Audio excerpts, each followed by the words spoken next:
ٹھیک ہے بریگیڈیئر صاحب، آپ ہمارے ساتھ موجود رہیے گا۔ سید محمد علی، ماہر امور قومی سلامتی نے بھی ہمیں جوائن کیا ہے، بہت شکریہ سر ہمیں اپنا قیمتی وقت دینے کے لیے۔ کل رات پاک افغان بارڈر پر افغانستان کی جانب سے جو جارحیت کی گئی اس کا بھرپور اور مؤثر جواب دیا گیا پاکستان کی جانب سے، اور ایک واضح پیغام دیا گیا کہ اب برداشت کی حد ختم ہو گئی ہے اور آپ کو اب لگام ڈالنا بھی ہم جانتے ہیں۔ آپ کا انیشل رسپانس کیا ہے اس پر؟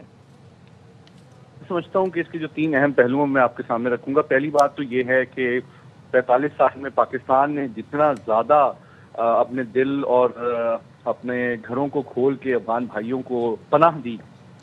اس کی تاریخ میں مواقعات مدینہ کے علاوہ کوئی مثال نہیں ملتی۔ اور دوسری بات جو بہت افسوسناک حقیقت ہے وہ یہ کہ پچھلے 78 سال میں بھارت کے ساتھ 1948 سے لے کے بنیاد المرصوص تک جتنی بھی جنگیں ہوئیں، سب سے زیادہ نقصان جو ہے اس کے مقابلے میں کہیں زیادہ ہمیں افغانستان کی دوستی نے پہنچایا ہے۔ تیسری بات یہ ہے کہ جو رات کو بڑے پیمانے پہ مختلف جگہوں سے پاک افغان بارڈر سے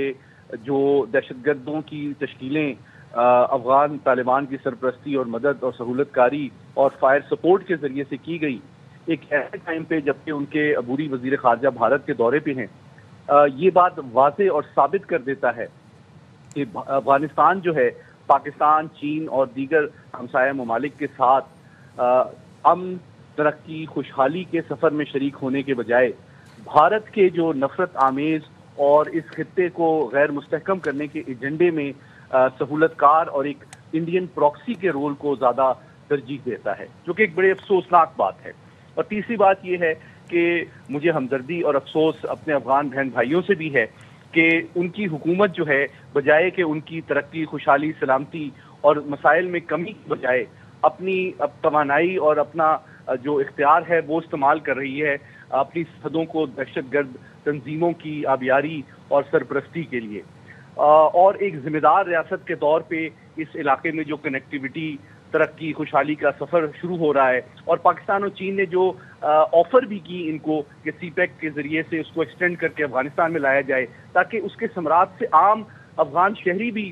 فائدہ اٹھا سکے، اس کو بالائے طاق رکھتے ہوئے ان کے عبوری وزیر خارجہ بھارت گئے اور عالمی قانون اور اقوام متحدہ کی قراردادوں کے عین منافی انہوں نے جو اسٹیٹمنٹ دی ہے کشمیر کے حوالے سے بھی، یہ اس بات کو ثابت کرتا ہے کہ اب افغان طالبان کی جو حکومت ہے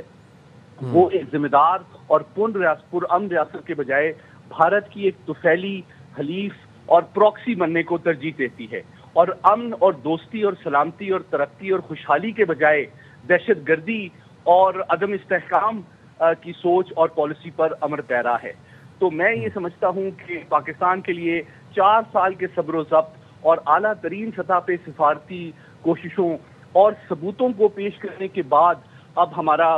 صبر کا پیمانہ لبریز ہو چکا تھا، اور آپ نے دیکھا جس طرح ہماری کابینہ نے کہا، جس طرح ہماری کور کمانڈر کانفرنس میں کہا گیا، اور جس طرح ہمارے پشاور میں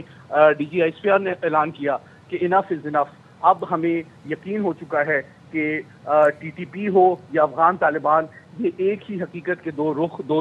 پہلو ہیں۔ اس لیے ہم نے ضروری سمجھا کہ ہم بروقت، بھرپور اور انتہائی محتاط انداز میں عالمی قوانین کے عین مطابق ان دہشت گرد ٹھکانوں کے خلاف مؤثر کارروائی کریں بالکل مؤثر کارروائی کی جائے۔ اور سید محمد علی صاحب، رات گئے طالبان افواج کی جانب سے پاکستان میں جو اشتعال انگیزی کی گئی، جو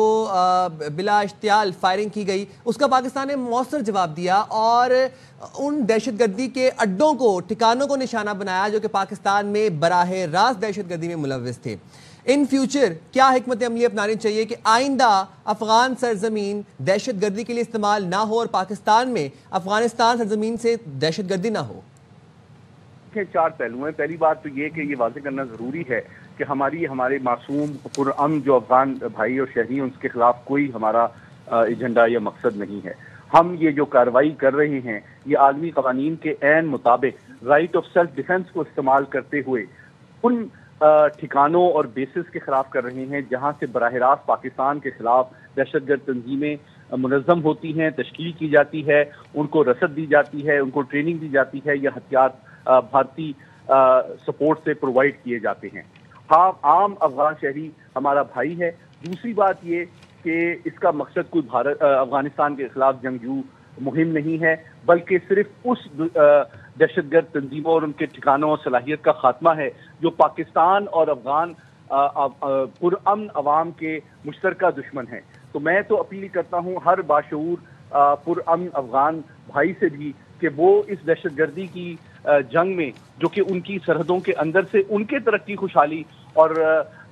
استحکام کے سفر کو بھی روک رہے ہیں، نقصان پہنچا رہے ہیں، پاکستان کا ساتھ دیں۔ اور میں سمجھتا ہوں کہ ہمارے ملک کے اندر بھی کے پی کے کی جو گورنمنٹ ہے، بالکل سید محمد علی صاحب، اور پاکستان کے امن، استحکام اور سالمیت کی طرف جو بھی میلی آنکھ اٹھا کر دیکھے گا اس کو بھرپور جواب دیا جائے گا۔ بہت شکریہ وقار حسن صاحب اور سید محمد علی صاحب، آپ شامل گفتگو تھے، آپ ہمارے ساتھ تھے۔